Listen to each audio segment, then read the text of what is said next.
So last week I went to Iceland and oh my god, it was the best thing I've ever done in my life.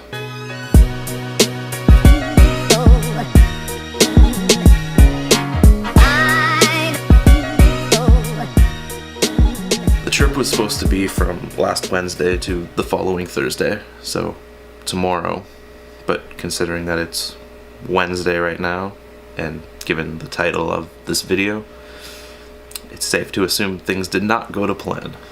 So I wanted to make a video not only to show the scarce but incredible footage and some of the photos I got, but also talk about what went wrong and what went right, and what I learned from the biggest trip of my life so far. So the plan was to drive around the entire island over the course of the week and filling up gas whenever we could. My fuel calculations estimated about $40 to $50 to top up, so like once a day. And had everything gone to plan, my fuel calculations would have been correct. So the first day we drove from Reykjavik to Skogafoss and spent the night there. Let me say, that could have very well been the most amazing thing to wake up to. You know, on one side you've got this waterfall, to the next side you've got the ocean, behind you you've got this giant mountain, and in front of you, just like an endless line of mountains. Anyway, so that night I couldn't sleep, so I decided I'd drive and go get gas. We put in a little time, maybe I'd be tired by the time we got back. This is where the first mistake was made. The map I made wasn't exactly accurate or to scale, which is my fault. Instead of driving to the next town, Vik, which was about 30 minutes away, I made the dumb decision to drive to Hosvöllr, which was backwards 45 minutes away. When I got there, I tried to use my credit card to pay for the gas. No matter how many times I tried it, it just kept saying wrong PIN. I know my PIN. It was not the wrong PIN. We just figured the gas station was closed, thought nothing of it, drove back to Skogafoss and camped for the night. The next day was Friday, and that's where everything went wrong. So we drove to Vik, the next town, on the way. The gas station there wasn't open, so we figured we'd stretch what remaining fuel we had to the next town, a place that we called Kirkjub, because I actually have no idea how to say the proper name. And that was about another 45 minutes away. When we got there, the tank was pretty much empty, which was fine, like we calculated that. So we got there, tried again, the exact same thing, wrong PIN. It was not the wrong PIN. Every single person I've asked, or form I've read, even the reps at the banks that I called, told me that both my debit and my credit card would work. Turns out, I had to buy prepaid gas cards from inside the store. That was the only way it would work.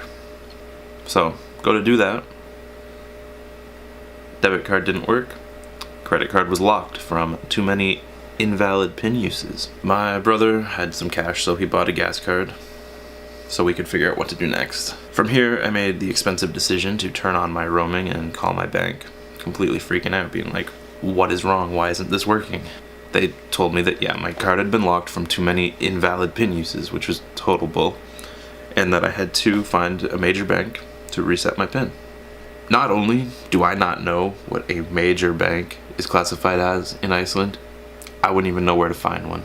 These towns that we go through are so small, like 500 people max.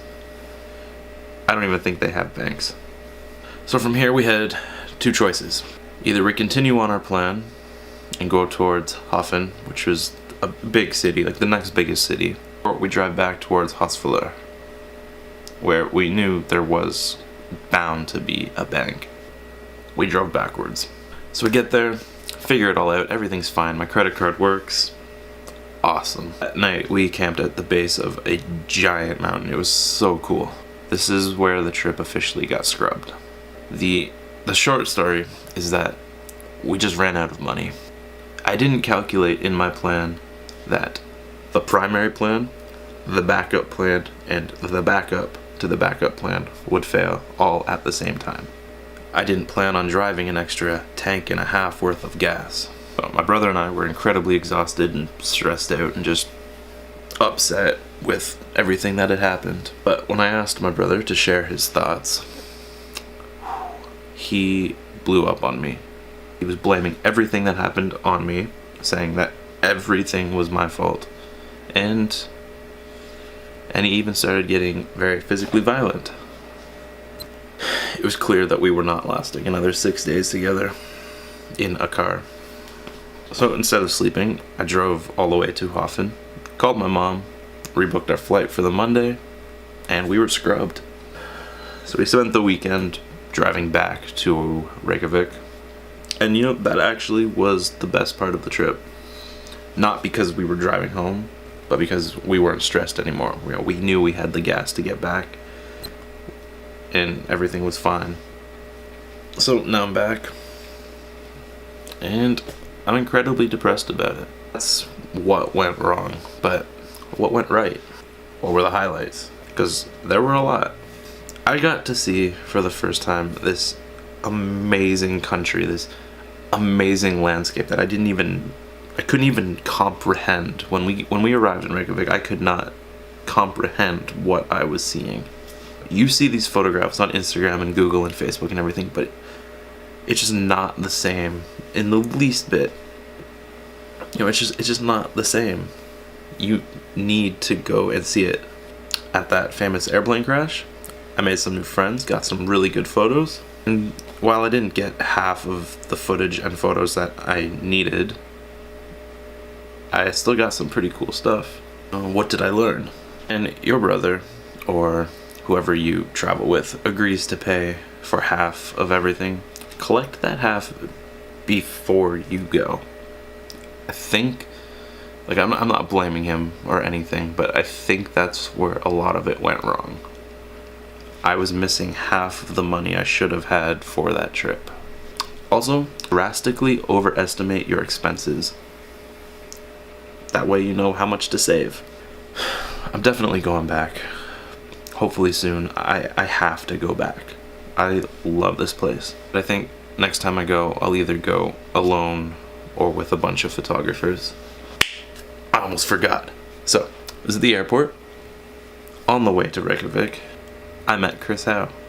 This guy is one of my biggest inspirations for photo and video, and he's just so nice. Just like an awesome guy who was also going to Iceland. We met at the airport, and then he was busy figuring stuff out, so I didn't want to bother him. But then we met again in the baggage claim in Iceland, and we just chatted for a little bit. And if you want to see some more of my photos or videos from the trip, check out my Instagram or my website. I'll be posting all that soon. And while this trip ended up being a bust, it really wasn't. It was the most incredible experience of my life. And I think everyone should go to Iceland at least once in their life, because I'm not the same since I've returned. I've changed. I see life differently. I see everything differently, and it's amazing. I know my video posting hasn't been exactly good at keeping to a schedule, but it'll get better. So like and subscribe, you know the deal.